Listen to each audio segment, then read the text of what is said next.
el día de hoy tengo el placer de poderles presentar a Sergio Monsalve, Founding Partner de Robert Ventures. Es una persona que realmente no necesita una introducción o una presentación.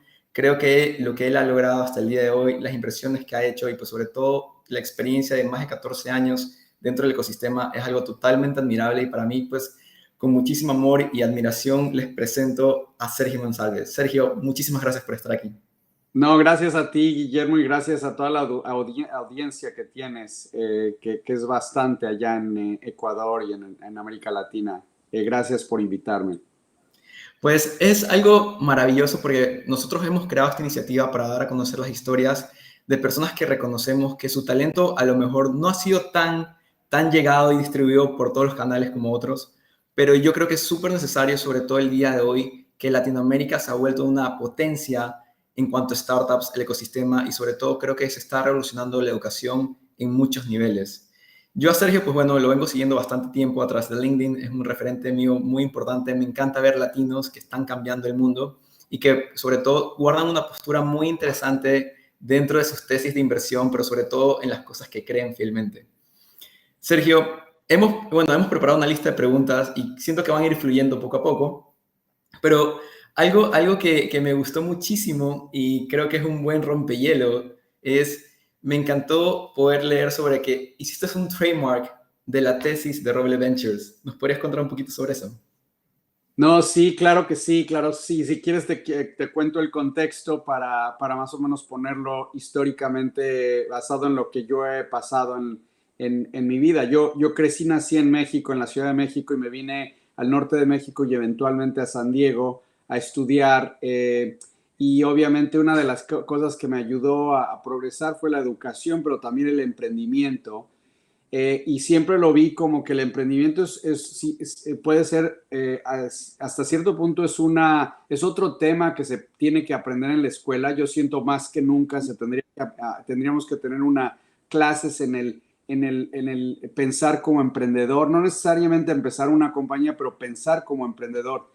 Entonces la educación combinada con lo que representa el emprendimiento, que es ser valiente, o sea, tener resistencia, poder lidiar con cambios muy rudos que te llegan en la vida o en el crecimiento de tu compañía. Todas esas características son importantísimas tenerlas más que nunca por lo que está pasando de cambios de todo tipo en la economía, en el mundo, básicamente.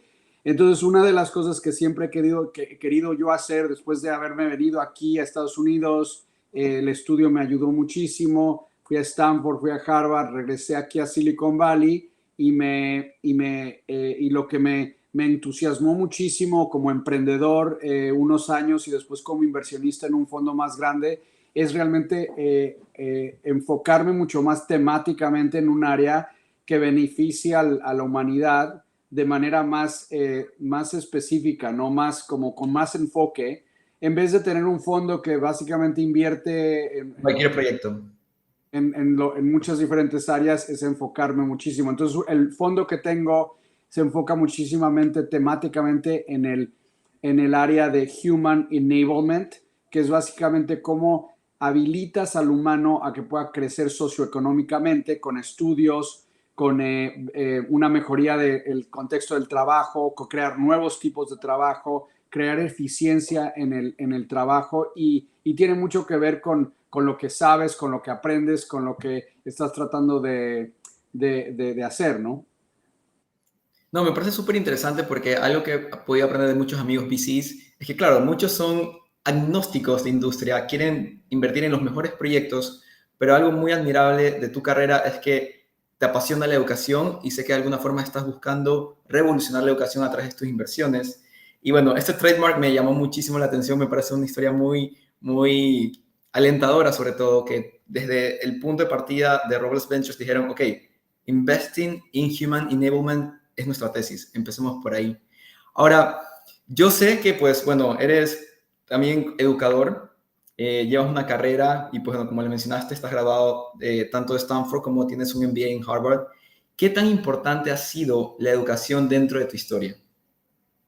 No, súper, súper importante. Y la educación yo la vi en el 2013. Una de las cosas que me di cuenta después de haberlo yo vivido o sea, haber tenido la experiencia de lo bueno que viene de echarle ganas, trabajar y estudiar mucho y seguir aprendiendo, ¿no? Porque una de las cosas que me di cuenta en el 2003 es que el mundo estaba cambiando tan rápido que realmente no entendía por qué razón las sociedades tienen escuelas formales de los 5 años o los 4 años hasta los 18 o 21, dependiendo si vas a la universidad o no. O sea, básicamente eso representa en la vida de una persona, estás estudiando, estás aprendiendo formalmente, básicamente menos de un tercio, un cuarto, un quinto de tu vida, ¿no? Entonces una de las preguntas que me hice es, ¿por qué no crear algo más formal para seguir aprendiendo de los 18 hasta los 100?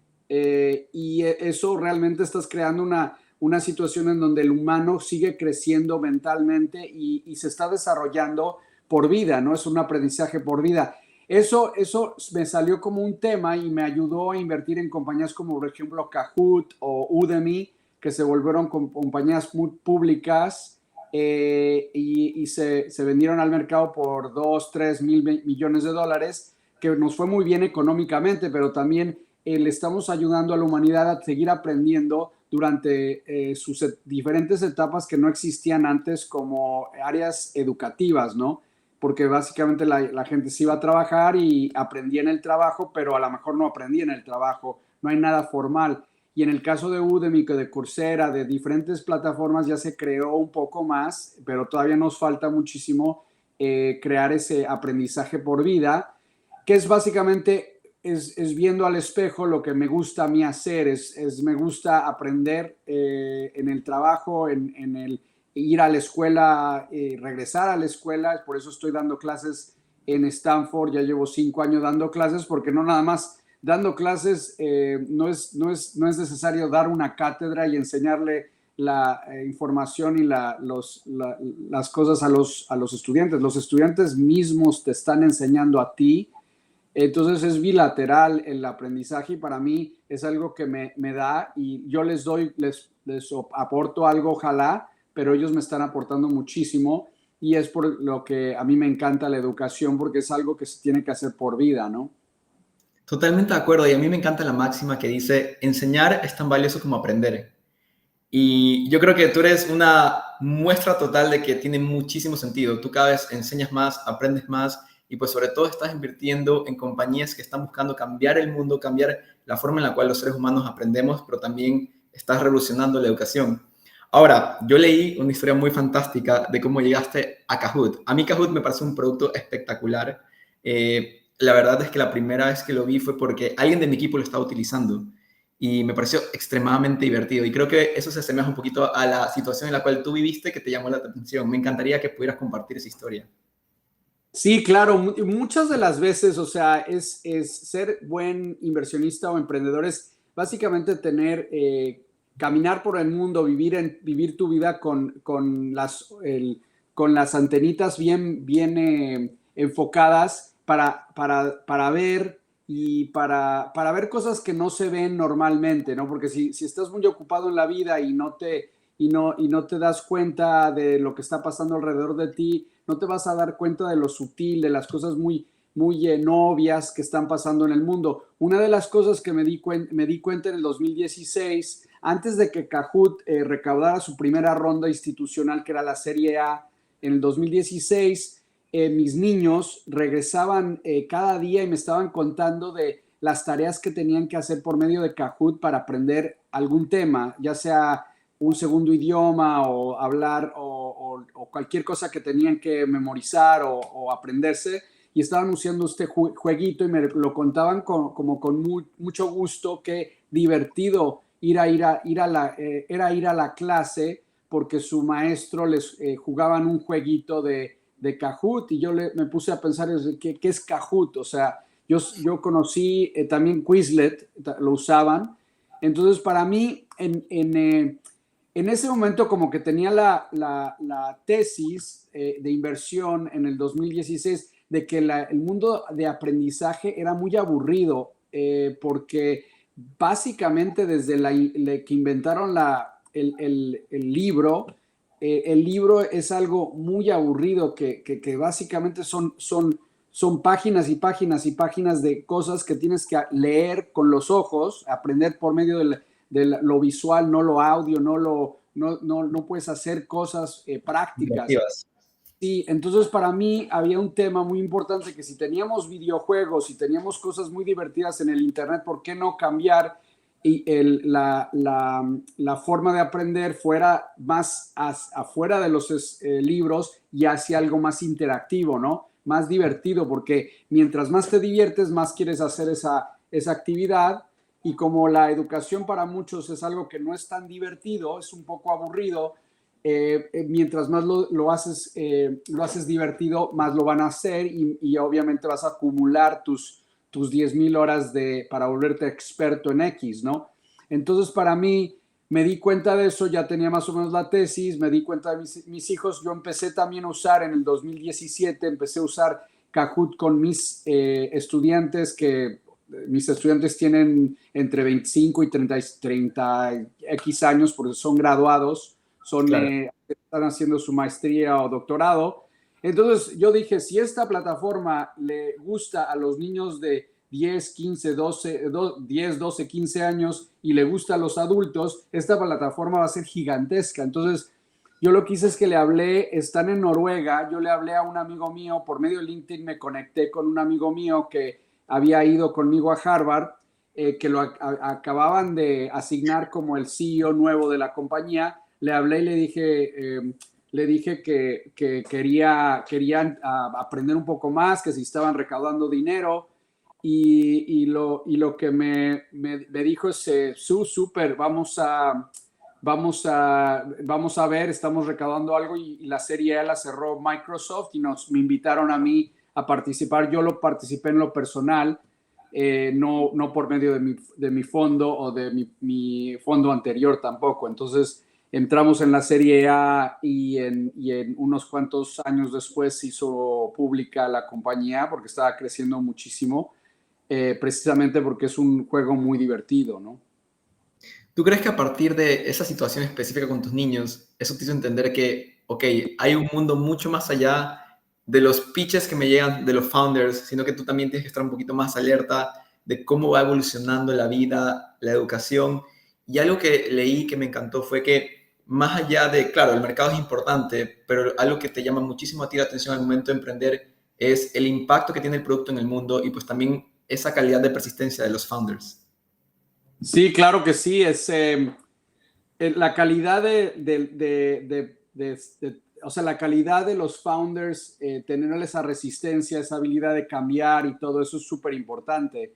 Hay varias cualidades en el emprendedor que son muy importantes y no nada más en el emprendedor, como dije antes, las cualidades del emprendedor yo creo que son muy transferibles a cualquier persona, más hoy que en cualquier otra parte de la historia humana, porque simplemente hay tantas cosas que están cambiando que el mundo ya se parece mucho en términos de cambios rudos y drásticos. El mundo está cambiando tan rápido como cualquier startup, ¿no? Hay muchas cosas que están pasando más rápido que nunca simplemente por la aceleración de las decisiones por medio de la tecnología, ¿no? Me encanta porque, pues bueno, pude ver que dentro de tu portafolio o empresas en las cuales has invertido en el tiempo tienes a Udemy, tienes a Kahoot, tienes a Kinjo y pues me parece totalmente entretenido y me encantaría preguntarte, ¿cuál fue la primera conexión que Sergio tuvo con el emprendimiento? No sé si a lo mejor algo pasó a tus 5 años, a tus 10 años, a tus 15 años, que fue como que esa fue la primera experiencia en la cual yo dije que podía hacer algo por otras personas e inicié. Sí, o sea, el emprendimiento yo siento como que lo ¿En qué viví. momento te tocó? ¿El qué? ¿En qué momento te tocó por primera vez el emprendimiento? Sí, o sea, es difícil contestarlo porque yo creo que nací y crecí con un padre que básicamente nunca quiso trabajar en un contexto, entre comillas, normal o como empleado. Entonces, yo siempre crecí con él creando negocios para nada relacionados con el venture capital, porque eran más propietarios, negocios propietarios. Pero en México pues yo crecí haciendo negocios, pensando ideas, nuevas formas de crear algo, y eso sí me ayudó mucho. Pero yo lo que le diría a muchos de los emprendedores o los que quieran ser emprendedores, eso no se necesita tener en tu casa con un padre o una madre. Ya hay todos los conocimientos que requieres para tener ese deseo de emprender. Ya están, ya existen en el mundo, y hay muchos más mentores que te pueden ayudar. Hay mucho más contenido para aprender. Entonces, si lo buscas, lo encuentras mucho más fácil que hace 10, 15, 20 años, ¿no? Entonces, para mí, yo creo que me empecé a dar cuenta a los 4 o 5 años que la forma de trabajar de mi papá era diferente, y me interesó mucho. Yo tenía la curiosidad de aprender de eso, y realmente yo no emprendí mucho hasta después, ¿no? Después de que ya me había egresado, ya había trabajado en 2 o 3 trabajos, y ya en ese momento ya me independicé y empecé a formar mi propia compañía, ¿no? ¿Qué fue lo que te llamó la atención sobre Human Enablement? Yo sé que pues hay muchos temas de diversidad, de igualdad, de ser 100% de ahí, pero más allá de eso, tuvo que haber algo que encendió una llama en ti y decir, este debería ser mi vertical. Sí, es buena pregunta, porque yo el tema de Human Enablement, sí, primeramente, si ves, después de haber estado 14 años en un fondo grande, y trabajando con muchos fondos, porque coinvertíamos, o sea, nos intercambiábamos ideas, o sea, hay mucha colaboración en el mundo de Venture Capital, especialmente aquí en una región como Silicon Valley. Pero lo que me frustraba un poco es de que todos los fondos con los que yo hablaba habían de dos sabores. Unos que realmente no tenían punto de vista de qué es lo que estaban tratando de hacer para beneficiar al mundo. Entonces, básicamente eran su ir y venir, o sea, su enfoque era ganar más dinero, o sea, invertir $1 y sacar 3 o 4, 5, 10, ¿no? Entonces, y eso no tienes un punto de vista de algo social o algo específico que quieres beneficiar. Y para mí, la inversión, obviamente, número uno es ganar dinero, y número uno es también beneficiar al mundo, ¿no? Entonces tiene que tener doble efecto. Lo que también estaba viendo es que muchos de los que sí tenían un punto de vista, tenían un punto de vista basado en tecnologías. Por ejemplo, crypto funds o food funds, o había fondos por ejemplo, de diferentes tipos de enfoques, pero siempre se posicionaban como la tecnología que estaban invirtiendo. Por ejemplo, fondos de inteligencia artificial, fondos de Web3, fondos de criptos, o deep tech, o sea, fondos de infraestructura tecnológica. Entonces, para mí, lo que no había mucho, quizás algunos en el área de medicina, de salud, y los de clima, ¿no? Esos son buenos ejemplos de fondos que se posicionan hacia el beneficio primero, no es un posicionamiento de beneficio primero. Y para mí no había fondos que pensaban, vamos a invertir en cualquier tecnología, porque ese es básicamente no es el meollo del asunto. O sea, la tecnología existe, y existe para ayudarnos a beneficiarnos, ¿no? Entonces, para mí, el posicionamiento de y habilitar a los humanos a progresar socioeconómicamente empezó a salir. Antes se llamaba Future of Work o Future of Learning. Entonces, eso yo dije, bueno, es que sí hay mucho future de esto, future lo otro, y realmente sí es interesante que tú te posiciones como alguien que puedes predecir el futuro, pero para mí finalmente lo más interesante es específicamente llegarle al tema de cómo vamos a beneficiar al humano, y en mi caso es en este momento socioeconómicamente. En el futuro yo creo que el Human Enablement puede tener diferentes fases y diferentes áreas, ¿no? Porque beneficias a un humano no nada más con su cartera, sino también por otras áreas que todavía no las hemos lanzado, pero en un momento dado a largo plazo este tema tiene muchísimo más alcance porque tenemos mucho que resolver para beneficiar al humano, ¿no? Y si no lo podemos beneficiar o ya no existe este tema, pues tendríamos tendríamos más grandes problemas que resolver, ¿no? Con toda tu experiencia, y me parece algo espectacular, ¿te has propuesto o sea, invertir en startups, en compañías, en proyectos que busquen mejorar las vidas de las personas? Y con toda tu experiencia, ¿qué puedes predecir que viene como nuevas tendencias para poder llegar a cumplir este propósito? Sí, o sea, mira, una de las cosas que me está súper entusiasmando, que obviamente hay mucha gente que le está enfocándose mucho en eso.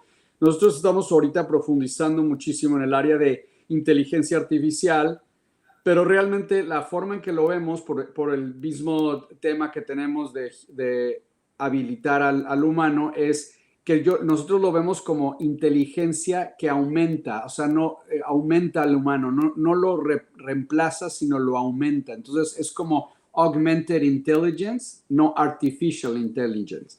Entonces, y eso quiere decir que realmente tenemos que analizar el problema pensándolo de una manera muy básica, ¿no? Si tienes a dos trabajadores, uno humano, biológico, y uno no biológico, ¿cómo se van a dividir el trabajo para ayudarse entre los dos mismos? Porque va a haber un poco de competencia, pero también va a haber una división de labor muy básica en donde lo que tú puedes hacer mejor lo haces tú como humano y lo que hace la computadora mejor lo hace la computadora. Entonces, un ejemplo básico en el área de educación es que realmente cuando tú ves día a día lo que hacen los maestros o profesores de día a día, yo diría que no lo tengo cuantificado, pero el 60, 70, 80% de lo que hacen son cosas muy rutinarias y básicamente se podrían hacer con inteligencia artificial, que son cosas que realmente no le benefician al estudiante. Son, por ejemplo, corregir papeles, corregir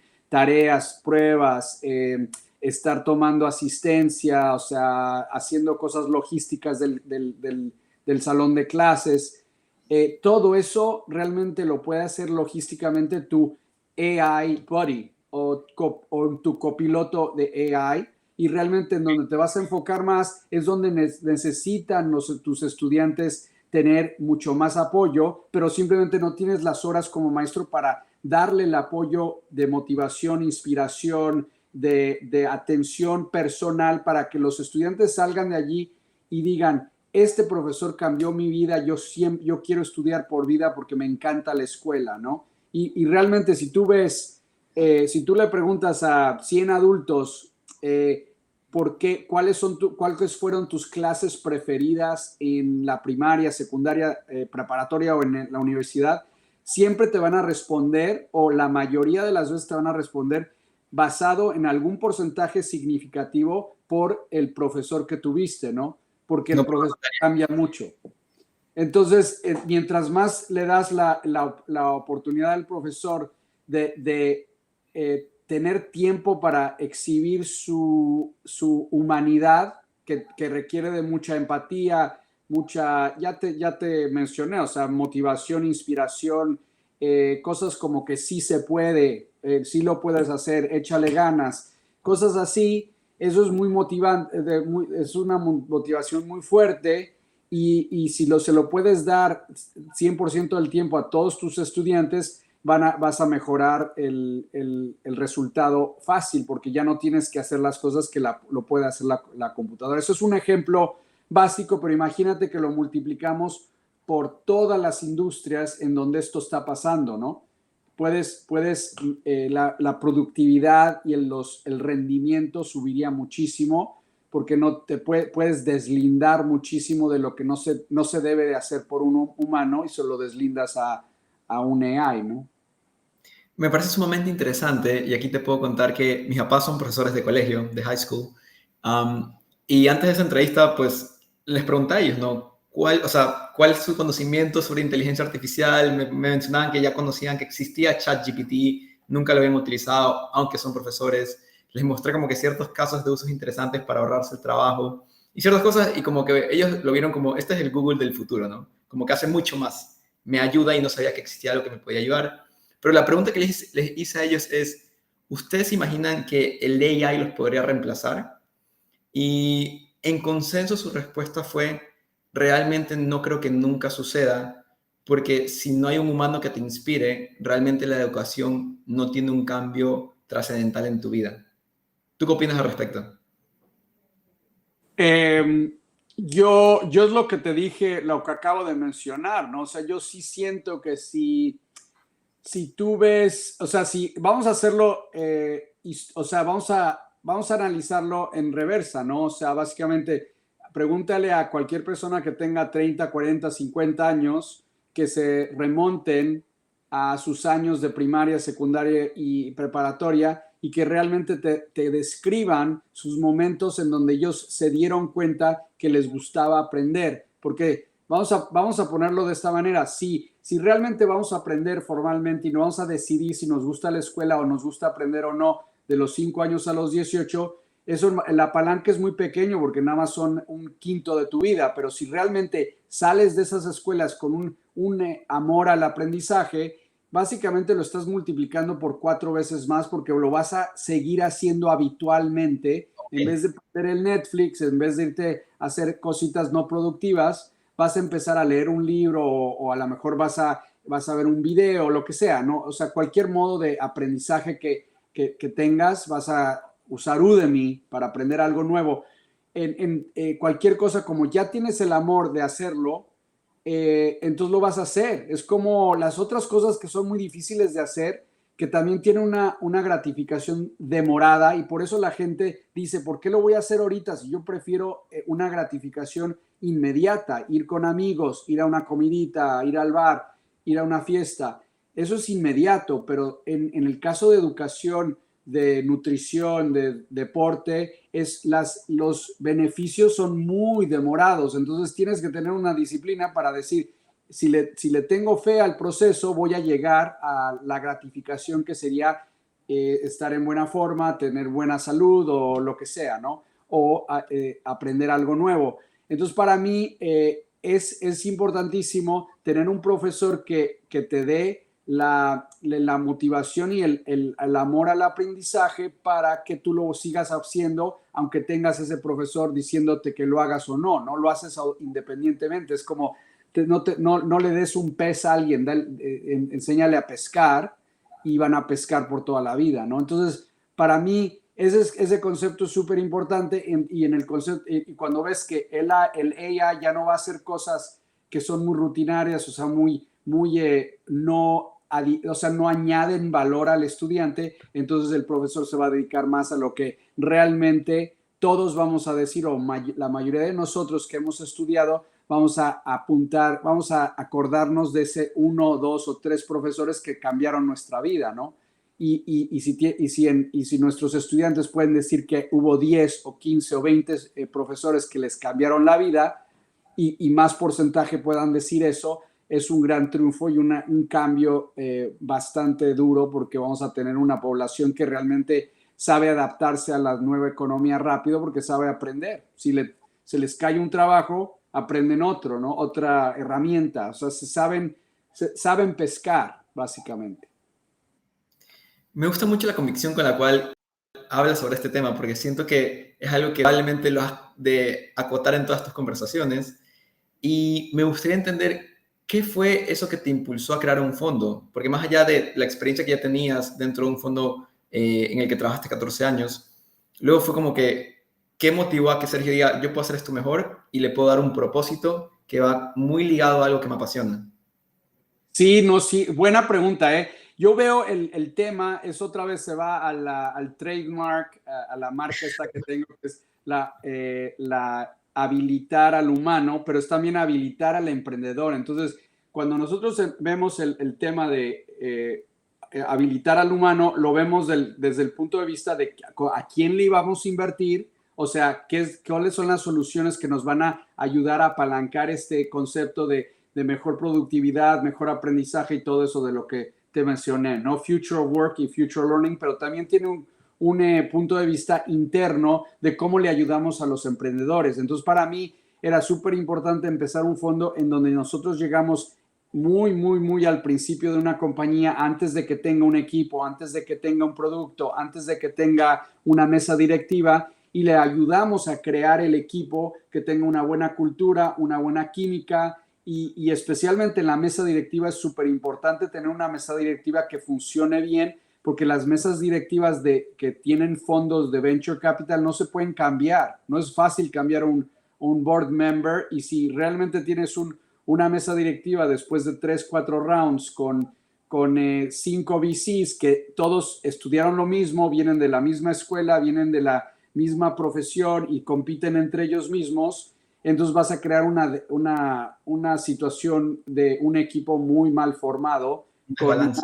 con un board que no funciona muy bien. Y yo he visto muchos boards que realmente no funcionan tan bien, precisamente porque los fundadores lo piensan como que no es algo, no es una prioridad para ellos. Entonces, para nosotros, habilitar al emprendedor es súper importante desde el principio para que arranque la compañía con una infraestructura humana mucho más sana, ¿no? Y un equipo mucho más de alto rendimiento.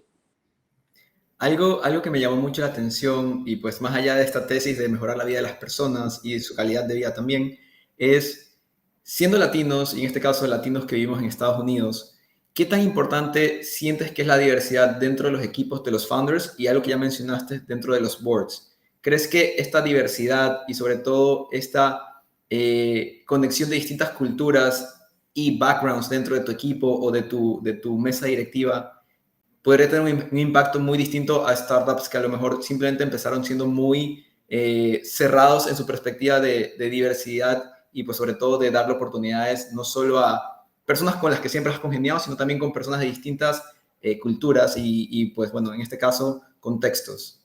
Claro, no, es buenísimo punto. Yo lo veo, o sea, lo veo como que la diversificación de opiniones transcende el género, de dónde vienes, o sea, la nacionalidad o lo que sea, ¿no? La raza. O sea, realmente tener una opinión diversa es lo más importante. Y lo más probable es que venga de diferentes grupos que hayan tenido diferentes experiencias. Entonces, para mí, por ejemplo, otras de las cosas que la gente no considera es que en Silicon Valley tenemos un gran porcentaje de los mejores emprendedores tienen diferencia de aprendizaje, o sea, aprenden de diferente manera, ya sea porque tienen dislexia o tienen un poco de autismo, pero realmente hay un porcentaje altísimo en comparación a la población porque han tenido que aprender, que crear otra forma diferente. Entonces crean ideas que no son convencionales, no son ideas que son tan obvias, ¿no? Porque si no, mucha gente lo creía. Pero si ves a los mejores emprendedores, tienen una mente un poquito fuera de lo normal, obviamente de manera buena en este caso. Entonces hay que tener, ese es un gran ejemplo de que realmente la diversificar, de cómo piensa, qué tipo de personas tienes en la mesa directiva, mujeres, hombres, diferentes nacionalidades, diferentes perspectivas, geografías, diferente experiencia. Por ejemplo, no tengas a todos los VCs, aunque realmente por mandato, cuando te dan financiamiento, quieren un asiento en la mesa directiva. Lo que sí se puede hacer es traer independientes para Igualar. una diversificación. Entonces, en ese caso ya creas un poco más un equipo mucho más funcional porque todos pueden debatir un problema desde diferentes ángulos. Entonces, parte de eso sí, yo sí creo que es la falta de diversificación étnica y de nacionalidad y de género en Silicon Valley nos ha afectado negativamente, pero yo creo que o sea, las perspectivas diferentes son buenas, ¿no? Porque tienes nuevas ideas que no habías pensado en esas ideas. Especialmente piénsalo así, si realmente AI va a ser un cerebro que va a sumar toda la inteligencia que hay en el Internet. Imagínate que el AI puede analizar y darte un tipo ChatGPT, todo el sumario de lo que está pasando en el Internet. El Internet, por definición, va a tener un gran porcentaje de información convencional o la mayoría van a tener un porcentaje. Es como un porcentaje mayor va a estar en el medio, ¿no? Entonces yo lo que creo es que va a haber una gran necesidad de tener a gente que piense de manera totalmente diferente, porque ya la manera de pensar normal ya se comoditizó básicamente con AI. ¿Sí me entiendes? Totalmente, Sergio. Algo que me enorgullece mucho es ser latino y tener esta herencia que de alguna forma sé que viene, bueno, en mi caso desde Ecuador, en tu caso desde México y pues de muchos otros que poco a poco o han migrado a Estados Unidos o otros países, pero que yo creo que están levantando esa bandera latina frente a otras personas que pensaban que no teníamos las mismas capacidades. ¿Cómo has visto esa evolución, no? Yo siento que cada vez hay más founders latinos que se creen que son capaces de lograr algo. Y a mí me gusta mucho decir esto porque yo creo que mi superpoder personalmente es creer en mí mismo todos los días. Y mientras más hablo con founders latinos, me he dado cuenta que eso es lo que más se repite. Esa autodeterminación es súper importante. Y me gustaría saber, sobre todo en tu caso, que has conocido a muchos founders, sobre todo cuando encuentras a un founder latino, ¿qué es lo que más brilla de ellos?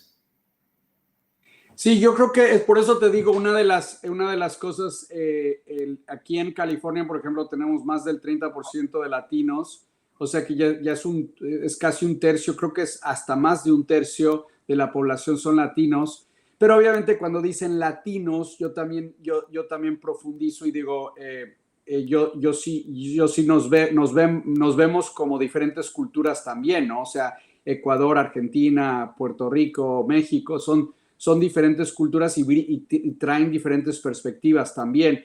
Por eso, dentro de Estados Unidos, los latinos de Miami, los latinos de Los Ángeles, puedes pensarlo como diferentes también.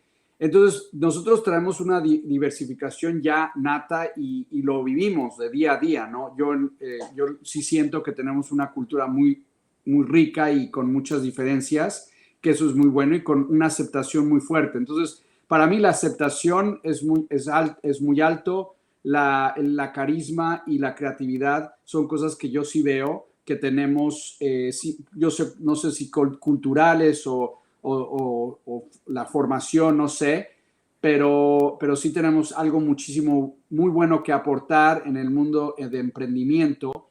Lo que no hacemos muy bien, que lo hacen otras culturas muy, muy bien, es colaborar muy activamente como entre nosotros, ¿no? Y eso yo lo he visto, por ejemplo, hay muchos inmigrantes israelitas que obviamente tienen el contexto de la religión, pero ellos colaboran muy bien, los hindús muy bien. Obviamente los sajones aquí tienen ya tienen una historia muy, muy de muchos años, ¿no? Y son la mayoría en el mundo de venture capital y de, y de emprendimiento. Entonces, para mí, lo que tendríamos que hacer muchísimo más, que no se está haciendo muy bien todavía, es realmente colaborar mucho más. Y yo lo que no he visto es un vínculo entre latinos de Estados Unidos y LATAM, ¿no? Y, o sea, el mundo latino de América Latina, ese se tiene que reforzar porque los dos grupos crecieron en diferentes lugares, pero y diferentes culturas, pero tienen mucho que aportar entre ellos mismos, porque uno conoce el país muchísimo más, el sistema. Ya lo más probable es que, dado todo los beneficios de las universidades de aquí, en donde ellos han aceptado muchísimo latino, por ejemplo, las UCs y Stanford, hay mucho más énfasis a realmente replicar la población de California, por ejemplo, en este caso, del 30 y tantos por ciento se tiene que replicar adentro de las escuelas, y eso ha sido muy positivo porque le estamos dando esa oportunidad a muchos latinos que no las tendrían antes, ¿no? Incluyéndome a mí. Y yo creo que eso es algo que podríamos beneficiar de eso, especialmente los latinos de América Latina que no tienen ese contexto local y viceversa, ¿no? El contexto de los latinos de América Latina es que tienen el conocimiento de su propia cultura y de sus propios países, y en muchos casos esos países están súper, súper están subdesarrollados en lo que se refiere en comparación a Estados Unidos en el contexto de tecnología, ¿no? O sea, tenemos mucho más que abarcar la implementación de tecnologías de alto rendimiento, ¿no? Entonces, eso sería buenísimo, combinar los dos poderes y realmente actuar como una sola cultura, un solo grupo para poder colaborar mejor, ¿no? Wow, qué fuerte. Eh, Sergio, me quedan dos preguntas. Una pregunta que tengo y que me parece algo que va muy conectado a lo que acabas de decir es, ¿qué motiva a Sergio Monsalve a despertarse todos los días? O sea, para mí yo creo que es la pasión de seguir aprendiendo porque estamos viviendo en un momento increíble. O sea, imagínate haber crecido en el mundo del internet, después el móvil, después ahorita AI. O sea, estamos creciendo en algo increíblemente, o sea, son las cosas que han cambiado muchísimo en el mundo. Y para mí, yo estoy como empapándome de lo más que puedo yo empaparme de tratar de aprender de todo esto que está pasando. Y es difícil, ¿no? Porque hay unas tecnologías que están tan en pañales que todavía no se saben cómo van a funcionar y qué va a funcionar. Entonces, es una jungla un poco, pero a mí me encanta pues, vivir en la jungla, ¿no? Y al final, ese aprendizaje constante, ¿tú sientes que te ha convertido en un mejor VC? ¿O que al final del día simplemente crees que luego hay otras verticales en las cuales tú querías o quisieras ser parte de? Sí, o sea, es más, en este momento lo que estamos haciendo es que tenemos un vertical que para mí, o sea, me conocen más por el área de educación, pero yo siento que, por ejemplo, el área de Future of Work tiene muchísimo más oportunidades en este momento. Entonces, estamos mudándonos y tratando de impulsar esa área. Entonces, el mundo de VC es constantemente tienes que ir cambiando porque las compañías se mueven, ¿no? O sea, ahorita va a venir AI y va a cambiar el mundo otra vez. Entonces, yo sí siento que es un movimiento constante. No te puedes tú sentar y esperar que te lleguen los deals. Tienes que ir a buscarlos y buscarlos, pero con conocimientos del ecosistema, de lo que está pasando, de las tecnologías, de los productos, de cómo va a ayudarle al humano en nuestro caso. Entonces, yo digo que es una evolución constante que realmente te hace que nunca, o sea, nunca estás en un confort de que sabes todo, ¿no? Es más, parte del negocio, si lo ves muy tácitamente, es de que o sea, estamos en un negocio como emprendedores y como VCs en donde la mayoría de lo que haces va a fracasar, ¿no? Entonces tienes que estar en un punto de vista muy o sea, tienes que tener la confianza en ti mismo de que uno o dos de 10 deals va a funcionar, ¿no?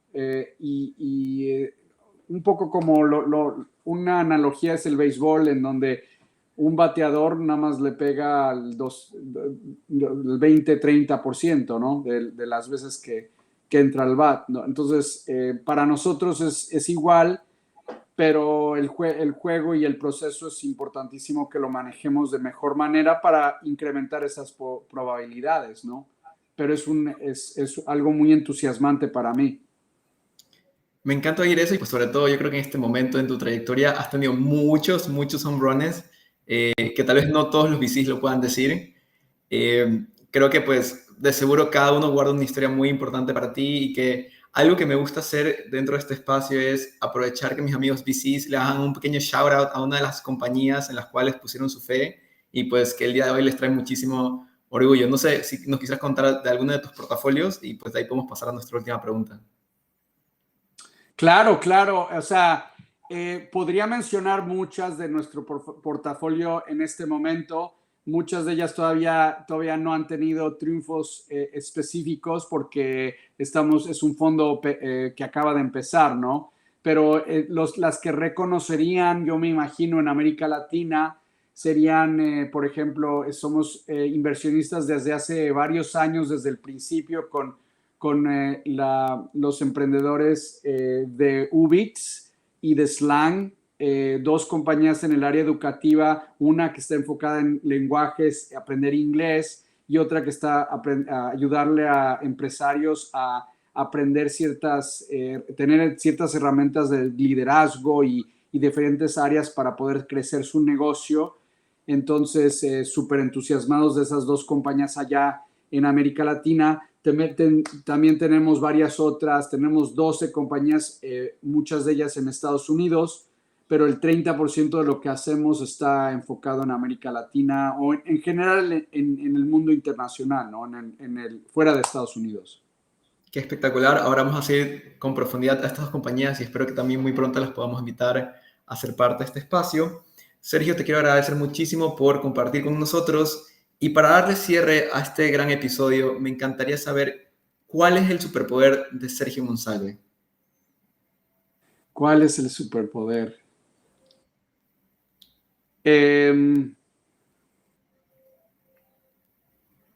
No sé, o sea, yo digo que ser positivo y seguir creerle en el proceso, no en el resultado. Yo siempre le digo eso a mis niños y sí lo creo, es de que si crees en tu proceso, no te enfocas en el resultado, te vas a vivir mejor vida porque vas a vivir día a día, vas a estar en el presente, ¿no?